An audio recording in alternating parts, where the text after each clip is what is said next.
Al iniciar el programa, a eso de las 10, y ahora estamos ya terminando cerca de, los 10 minutos que nos quedan de la entrevista, les decía que íbamos a tener una persona. No es fácil encontrar una persona que sea teólogo, y más difícil si es teóloga, y además nos va a hablar de la teología del cuerpo. Buenos días, doña Carmen Álvarez. Buenos días.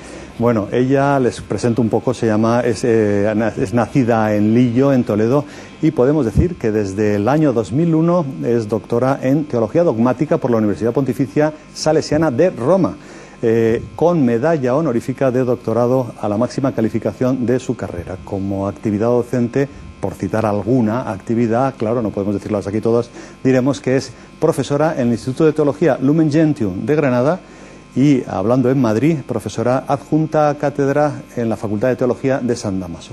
Y trabajos de investigación y cursos y conferencias no les vamos a dar ninguna porque tenemos el tiempo delimitado y sería larguísimo. Bueno, doña Carmen, después de esta presentación, para que nuestros telespectadores le conozcan, quería preguntarle, ya que nos va a hablar de la teología del libro, no les he dicho a ustedes que ella ha escrito este libro de Teología del Cuerpo y Eucaristía, que es el que nos da pie para hablar y tener esta entrevista. Ahora sí, le voy a hacer la pregunta. Le quería preguntar, doña Carmen, si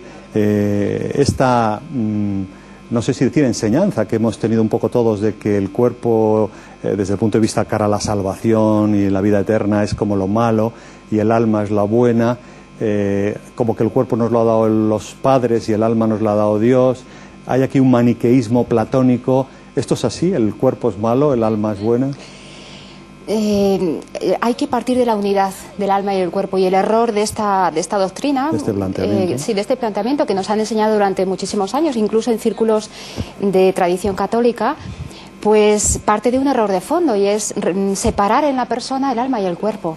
El cuerpo es expresión de toda la persona. No es ni malo ni bueno, el alma tampoco es lo bueno, no es lo único, sino que hay que partir de toda la unidad de la persona, y es la definición de persona que está en el fondo de la antropología bíblica.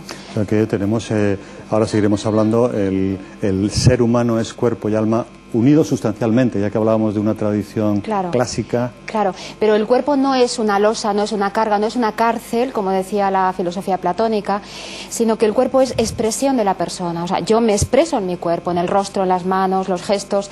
Mi cuerpo soy yo, y eso es fundamental. También, por ejemplo, eso que se decía, ¿no?, de que la cara o el rostro es espejo del alma. Claro. Toda la persona se expresa en los gestos, en la mirada, es importantísimo el rostro. Lo primero que conozco de una persona es el rostro, ¿no?, los gestos. Bueno, pues vamos a ver, además de conocer el rostro y el gesto, si nos lo permiten ustedes, vamos a hablar, van a escuchar ustedes y ver un congreso que se ha organizado en Roma. Ha habido 2 congresos, les traemos imágenes y alguna declaración de uno de ellos, que precisamente en estas fechas, hace un par de semanas, se han reunido en Roma para hablar de la teología del cuerpo. Aquí, en la plaza de San Pedro, Juan Pablo II inició sus catequesis sobre la teología del cuerpo.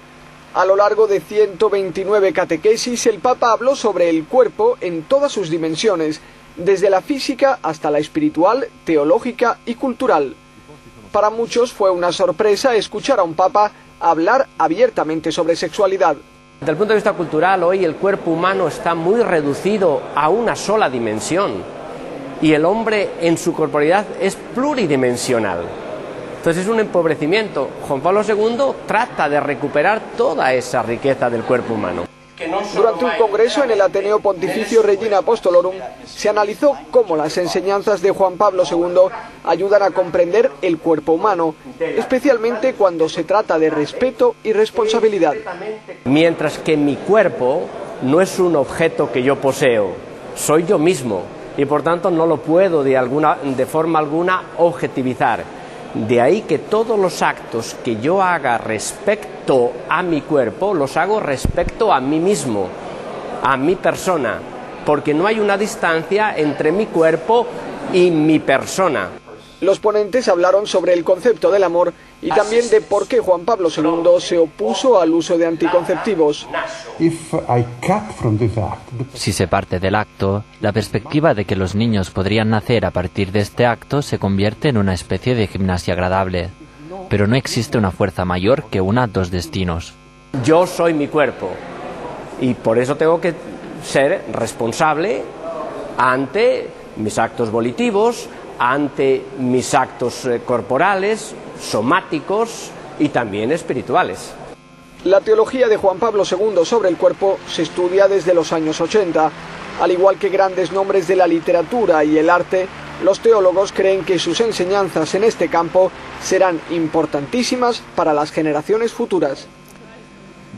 Bueno, doña Carmen, ¿qué le ha parecido lo que nos ha dicho el profesor Ramón Lucas? Muy interesante porque la idea en que ha insistido él, ¿no? No hay que reducir el cuerpo a una única dimensión, la biológica, ¿no? Ahora mismo se erotiza demasiado el cuerpo, es decir, se reduce el cuerpo a una sola dimensión y en definitiva es reducir la persona a la dimensión erótica, ¿no? Es al contrario, desde el cuerpo acceder a ese misterio enorme y bellísimo de la persona. Bueno, hemos visto que ha empezado estas imágenes que hemos traído, que Juan Pablo II, no sé si ha dicho 130 o algo así, catequesis sobre la teología del cuerpo. ¿Qué es la teología del cuerpo? La teología del cuerpo es una visión muy genuina, muy original de Juan Pablo II, en la cual, a partir del significado, no solamente personal, sino sobre todo teológico del cuerpo, y cuando hablamos del cuerpo es a partir del significado personal, teológico de la sexualidad humana, de la masculinidad y de la feminidad, ¿no? A partir de ahí entrar a conocer qué es la persona, cuál es su vocación fundamental y desde la persona acceder al misterio de Dios. Esto es atrevidísimo, porque es entender que el hombre es una vía de acceso al misterio de Dios. Entonces es redescubrir el significado más pleno, el lenguaje propio y genuino del cuerpo. ¿Esta teología del cuerpo surge con Juan Pablo II o es más antiguo? Digamos que él la va madurando, la va gestando, no solamente en los años de pastoral, en la época de Cracovia, ¿no? Cuando él trabajaba pastoralmente con matrimonios, novios, jóvenes universitarios. Después en los años de enseñanza en la Facultad de Teología, y en esos años él va madurando una visión del amor humano y del cuerpo, ¿no?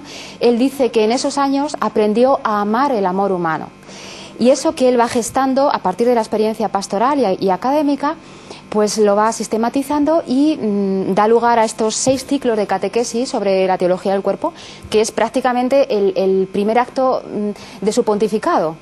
Entonces, por ejemplo, todo este tema, me estaba veniendo a la cabeza este tema de la ideología del género, o sea, ser hombre, ser mujer, es más ser mujer que hombre, o ser hombre, la mujer exige unos derechos de feminismo. ¿Todo esto entronca en esta teología? Yo creo que tenemos en la teología del cuerpo una respuesta novedosísima, actualísima, que va a lo fundamental frente a la ideología de género, porque la ideología de género parte de un principio muy elemental, muy sencillo, y es que yo no soy mi cuerpo.